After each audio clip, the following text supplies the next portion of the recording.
Hello friends, welcome to my channel DigiDialect. I am Tanushi Jain and today we are going to learn about inductive voice. So let's start.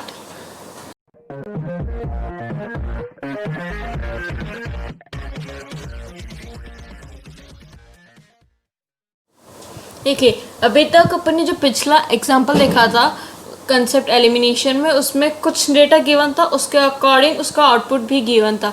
But अगर उसके अलावा कोई ऐसा data हो, कुछ ऐसी चीज़ हो जिसका अपन को आउटपुट नहीं है और ऊपर का एनालाइज करके अपन को आउटपुट निकालना हो, या बियॉन्ड द एक्सपेक्टेशंस कुछ अलग नया डेटा हो, तो यहाँ पे क्या कहा है, every machine learning algorithm with any ability to generalize beyond the training data that it sees has by definition some type of inductive bias.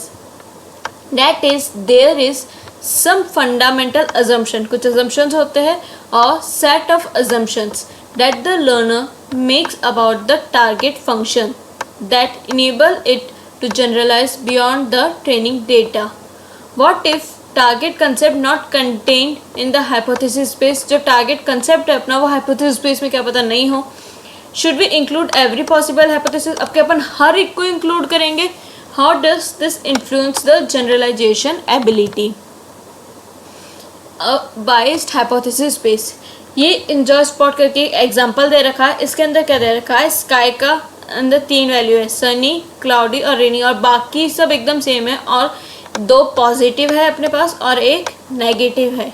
अब इस केस में क्या होता है, वहाँ पे दो, देखिए ये चीज़ था, 2 पॉजिटिव 1 नेगेटिव। अगर अपन इसका कंसेप्ट एलिमिनेशन वो वाली चीज़ करें तो पहले वाले के अकॉर्डिंग क्या होगा, पहले अपन ने सनी लिखा, फिर बाकी सब ऐसे कैसे होगा, वार्म, नॉर्मल, क्योंकि अपन पॉजिटिव उठाएंगे, ठीक है, स्ट्रॉन्ग, कूल और चेंज, यहाँ तक हुआ। और फिर क्योंकि नेक्स्ट क्या होगा, और कैंडिडेट एलिमिनेशन में क्या चीज़ चलता था, दोनों साइड से होता था, और वो क्वेश्चन मार्क रहेगा, पहले पॉजिटिव है, ठीक है। फिर नेक्स्ट स्टेप क्या होगा, नेक्स्ट क्लाउडी, वैल्यू चेंज हो गई तो इसकी जगह क्या आ जाएगा, अपना क्वेश्चन मार्क वाला साइन, और फिर बाकी एज इट इज़ ही रहेगा। फिर थर्ड क्या है, अपना रेनी। अब ये रेनी जो है वो इस कंडीशन को भी सेटिस्फाइड कर रहा है, अपन इसमें कहाँ से चेंजेस कर रहे हैं, अब तो ऊपर की ही कंडीशन को सेटिस्फाई कर रहा है, क्योंकि अपन क्या ने यहाँ पे क्या लगाया, क्वेश्चन मार्क का साइन लगाया, और क्वेश्चन मार्क का मतलब कुछ भी आ सकता था, यानी रेनी भी आ सकता है। लेकिन अगर अपन वहाँ रेनी लिख देंगे तो चीज़ क्या हो जाएगी, नेगेटिव। तो यहाँ पे क्या लिखा है, because of this restriction the hypothesis space is unable to represent even simple disjunctive target concept such as sky equals to sunny और स्काई इक्वल्स टू क्लाउडी। मैं वहाँ पे ये लाइन तो लिख नहीं सकती, ठीक है, वो क्वेश्चन मार्क लगाना होगा अपन को उस जगह। In the above 3 example the target concept is sky equals to sunny or sky equals to cloudy. Now we will check whether the candidate elimination algorithm will run the concept. After the second iteration the algorithm will produce G2 क्या होगा, अपना सारे question mark, और S2 के अंदर क्या आ जाएगा, अपना जो अपन ने वहाँ पे देखा था सेकंड स्टेप में, पहला क्वेश्चन मार्क और बाकी एज इट इज़, क्योंकि यहाँ पे तो सेम है वैल्यूज़। यहाँ पे अब क्या हो रहा है, this hypothesis although it is a maximally specific hypothesis from H that is consistent with the first 2 example is already over general. It incorrectly covers the third negative. ये क्या कर रही है, अपना ये वाली जो इक्वेशन है ना क्वेश्चन मार्क वाली, वो गलती से अपना जो थर्ड है उसको भी कवर कर रही है, जबकि वो कौन सा है, अपना एग्जाम्पल नेगेटिव। तो the problem is that we have biased the learner to consider only conjunctive hypothesis. In this case we require a more expressive hypothesis space, और ज़्यादा एक्सप्रेसिव चीज़ ताकि अपन उसको क्लैरिफाई कर सके कि अपन को रेनी वाला जो वैल्यू है वो नहीं लेना है। An unbiased learner, suppose we have 3 instances that we can have power 2 की पावर 3। अब मान लेते हैं अपन के पास 3 इंस्टेंसेस है, ओके, 3 इंस्टेंसेस यानी वो जो ऐसे 3 वैल्यू थी ना, उसके अंदर पहला एग्जाम्पल, दूसरा एग्जाम्पल, तीसरा एग्जाम्पल, तो ऐसे एक बड़े डेटा सेट के अंदर 3 इंस्टेंसेस है, तो उसके अंदर सबसेट उसके कितने बनेंगे, तो 2 की पावर 3 यानी 8, ओके। इसका मतलब देखिए, एक एग्जाम्पल लेते हैं अपन, फॉर एग्जाम्पल अपने इसमें वैल्यू है 0 और 1, तो इसका पावर सेट क्या बनेगा, पावर सेट मतलब आपकी जितनी वैल्यू होती है ना उतनी आपको पावर लगानी है, 2 में उतनी पावर, जैसे यहाँ 2 वैल्यू तो 2 की पावर 2, तो उसके पावर सेट कितना बनेगा, 4। अब ये 4 कैसे होता है, यहाँ पे पहला होता है एक नल या 5, ओके, सेकंड सेट बनता है सिर्फ 1 का, फिर एक और सेट बनेगा मेरा सिर्फ 2 का, और एक और सेट मेरा बनेगा 1, 2। तो ऐसे ये टोटल 4 हो गए। तो यानी जितने इंस्टेंसेस, जैसे यहाँ पे अगर 3 वैल्यू होती है 0, 1, 2, तो 2 की पावर 3 जो कि 8। Each subset corresponds to one hypothesis in a hypothesis space. Each hypothesis will learn a concept that is represented by the subset of the instances.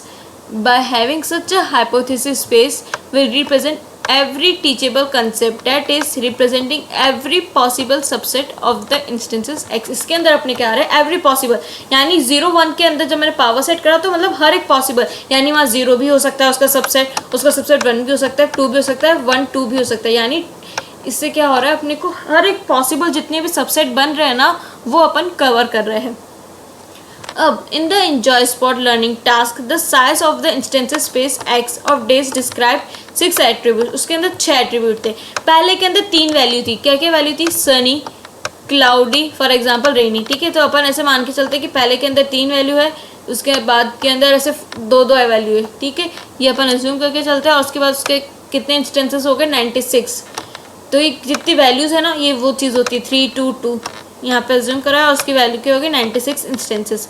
तो अब इसका पावर सेट कितना होगा? तो 2 की पावर 96, तो उतने उसके सबसेट्स बनेंगे। तो इसका एक्चुअल में क्या हुआ, कह सकते हैं अपन, the set of all subsets of a set X is called the power set of X. Let us reformulate the enjoy spot learning task in an unbiased way by defining a new hypothesis space H dash। अपन उसको अब क्या मान के चल रहे हैं? H dash that can represent every subset of instances. That is, let H dash correspond to the power set of X. One way to define such an H dash is to allow arbitrary disjunction, conjunction and negations of our early hypothesis. अब अपन उसको कैसे कर रहे हैं? वहाँ पे अपना क्या था? सनी और क्लाउडी। रेनी जो था वो अपना नेगेटिव पॉइंट था। तो अपन उसको कैसे डिस्क्राइब कर रहे हैं? सनी लिख दिया, ठीक है, ये साइन लगा दिया मैंने, और क्लाउडी। इसका मतलब या तो सनी ही आएगा उस जगह और या फिर क्लाउडी आएगा, बाकी जगह कुछ भी चलेगा। लेकिन एक तरीके से देखा जाए ना, बाकी जगह कुछ भी चलेगा। वहाँ पे तो 3 ही एग्जाम्पल है मेरे, तो उसके बेसिस पे ही मैंने बना दिया। बट अगर अपन अज्यूम करें कोई और थोड़े एग्जाम्पल्स और लेते हैं, फिर उसके केस में रिजल्ट क्या होगा? क्या पता यहाँ पे वैल्यूज चेंज हो जाए और यहाँ पे जो वैल्यू चेंज हो वो भी नेगेटिव हो, सेम सिचुएशन क्रिएट हो जाए। तो ये भी एक्चुअल में प्रॉपर वे नहीं है। अब प्रॉपर वे इसको अपन और कैसे लिखेंगे? अपन अज्यूम करते हैं पॉजिटिव एग्जाम्पल जो है ना वो अपने 3 है। ठीक है, x1, x2 और x3 3 अपने पॉजिटिव है, और ये नेगेटिव कितने हैं? x4 और x5। तो अपन उसको कैसे लिखेंगे? s डॉट जो पॉजिटिव है पहले वो आ गया s के अंदर। ठीक है, s अपना स्पेसिफिक क्या लेता है? पॉजिटिव, और जनरल अपन कहाँ से शुरू कर रहे थे? नेगेटिव से। तो स्पेसिफिक के अंदर अपने पॉजिटिव आ गए, कॉमा, फिर नेगेटिव के अंदर क्या लिखा अपन ने? x4 और x5। तो इसको अपन ऐसे लिखेंगे। तो इससे क्या होगा? दोनों चीज़ का अपन वैल्यू को देखेंगे और देन उसके अकॉर्डिंग ही अपन रिजल्ट जनरेट कर पाएंगे। The futility of bias free learning, ये क्या बोलता है? A learner that makes no a priori assumptions regarding the identity of the target concept has no rational basis for classifying an unseen instances। अगर आप कुछ assumption ही नहीं करोगे तो आप unseen instances जो है उसका रिजल्ट भी प्रॉपरली नहीं निकाल पाओगे। Let us define this notation of inductive bias more precisely. Consider a concept learning algorithm। अब concept learning algorithm, इन वर्ड्स को ध्यान रखना, उसको मैंने लिया है L for the set of instances X। Let C be an arbitrary concept। C क्या अपना arbitrary concept defined over X। जो अपने X पे जो yes no वो वाली चीज़ आती थी ना 1 0, वो है अपना C। इसको कैसे डिनोट करा है? D C equals to X जो अपना इंस्टेंस है, सिंगल इंस्टेंसेस, और ये उसकी value C X be an arbitrary set of training example of C. After training L is ask to classify a new instance. अब अपन ने एक नया इंस्टेंस लिया, ठीक है, एक्स आई करके, तो उसको कैसे लिखा है? एक्स आई कॉमा डी सी, और ये एल क्या है अपना? Concept learning algorithm. Denote the classification example. अब इसका पॉजिटिव भी हो सकता है, नेगेटिव भी हो सकता है। That L assigns to X I after learning from the training data D C. जो अपना ट्रेनिंग डेटा है ना डी सी, उसके अकॉर्डिंग जो अपना डेटा है ना, जो अपन के जो गिवन डेटा है उसके अकॉर्डिंग अपन उसको एनालाइज करेंगे, और फिर जो नेक्स्ट जो न्यू डेटा है उसका रिजल्ट निकालेंगे, ठीक है। We can describe the inductive inference step performed by L, तो उसको अपन ऐसे लिखेंगे। इसका मतलब क्या है, where the notation y greater than z, ये जो लाइन है ना y मतलब ये है और z मतलब ये जो अपना l है ना कंसेप्ट वाला जो नया है इंस्टेंस, वो वाली चीज़ है, indicates that z is inductively inferred from y. For example, if we take L to be the candidate elimination algorithm, DC to be the training data, DC है अपना training data और L है अपना candidate elimination algorithm, and XI जो है वो अपना first instance from the test data as below. तो इसके अंदर क्या होगा, जो वो ऊपर का डेटा होगा वो उसके अकॉर्डिंग कंक्लूजन निकालेगा। जैसे यहाँ पे इसने क्या अज्यूम कर लिया कि ये जो इसका जो डेटा है ऊपर के अकॉर्डिंग इसका आउटपुट क्या आता है, यस। देखिए यहाँ पे एग्जांपल देखिए, ये अपना ट्रेनिंग डेटा यानी क्या था, DC, ओके, और ये जो अपना नया डेटा है तो ये इसके अकॉर्डिंग इसको स्टडी करेगा और इसके अकॉर्डिंग यहाँ पे इंजॉय स्पॉट है ना उसकी वैल्यू यस या नो वो वाली वैल्यू रखेगा। नेक्स्ट क्या है, consider a concept learning algorithm L for the set of instances X, let C be an arbitrary concept defined over X। जो पहले था वो की वही वैल्यूज ली है, लेट DC, अब DC को क्या लिखा है, इक्वल्स टू X और CX, यहाँ पे जैसे पहले लिखा था DC equals to be an arbitrary set of training examples of C, let L XI DC denote the classification assigned to the instances XI by L after training on the data DC. The inductive bias of L is any minimal set of assertion B. यहाँ पे एक और नई value ली है B, जो कि क्या है, minimal set of assertion, such that for any target concept C and corresponding training example DC. देखिए यहाँ पे क्या लिखा है इस फॉर्मूला में, इसके अकॉर्डिंग मतलब ये जो है ना इसके अकॉर्डिंग ये फॉर्मूला डिराइव हुआ है। तो ये क्या बोलता है, फॉर एवरी XI यानी हर एक इंस्टेंस XI जो कि क्या बिलोंग करता है उसके डेटा सेट को, यानी कि X जो अपना बिग डेटा सेट है उसके अंदर क्या लिखा है B DC, और ये जो XI लिखा है ना और यहाँ पे ये दो वैल्यू, इनका मतलब क्या है, ये Y जो है ना ये वाली वैल्यू है, ओके, और ये जो Z है ना वो अपनी L कंसेप्ट लर्निंग एल्गोरिथम वो वाली वैल्यू है। इंडिकेट्स दैट Z जो है ना वो फॉलो करता है डिडक्टिवली फ्रॉम Y, यानी Z जो है वो किससे प्रूवेबल है, Y से।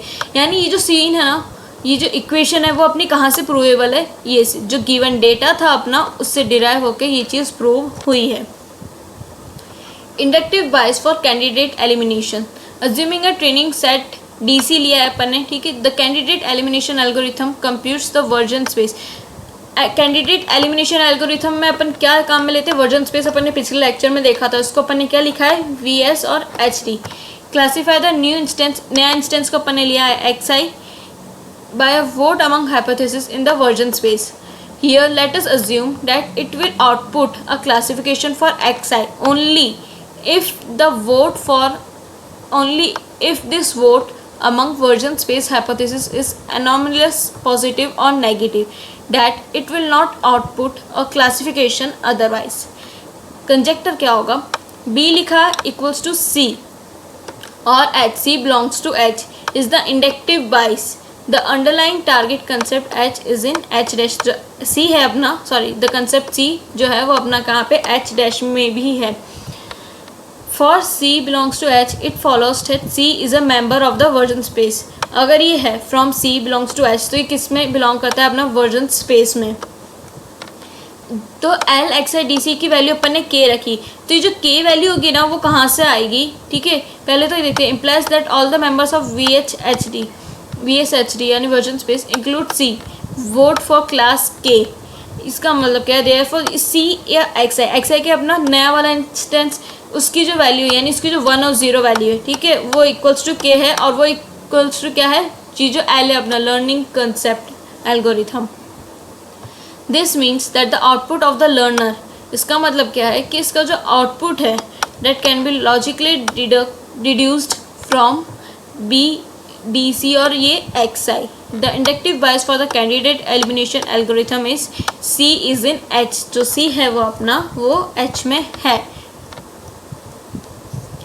इंडक्टिव सिस्टम और इक्विवेलेंट डिडक्टिव सिस्टम, यहाँ दो टर्म्स है, ठीक है। तो दोनों में डिफरेंस क्या होगा, जो डिडक्टिव है ना वो क्या करता है, इंफॉर्मेशन लेता है, प्रीमिसेस लेता है और एक्सेप्टेड जनरल रूल्स लेता है to reach a proven conclusion. और जो अपना इंडक्टिव है वो क्या करता है, वो यूज़ करता है reasoning involves making generalization based upon behaviour observe in specific cases. देखिए इसको डायग्रामेटिकली समझते हैं। इंडक्टिव ने क्या लिया, ट्रेनिंग एग्जाम्पल और न्यू इंस्टेंसेस। उसके अंदर क्या कर रहा है फिर ये, candidate elimination algorithm using hypothesis space H, और उसके अकॉर्डिंग वो आउटपुट जनरेट कर रहा है। लेकिन डिडक्टिव क्या कर रहा है, ट्रेनिंग और न्यू इंस्टेंस वो इसने भी लिया, लेकिन यहाँ पे एक और चीज़ क्या आ गई अपना, H contains the target concept assertion. फिर इसके अंदर क्या कर रहा है, थ्योरम प्रूवर का यूज़ करके देन आउटपुट जनरेट कर रहा है। अब तीन चीज़ें हैं, अपन ने वीकेस्ट बायस से लेके स्ट्रॉन्गेस्ट बायस तक करा है। तो सबसे पहला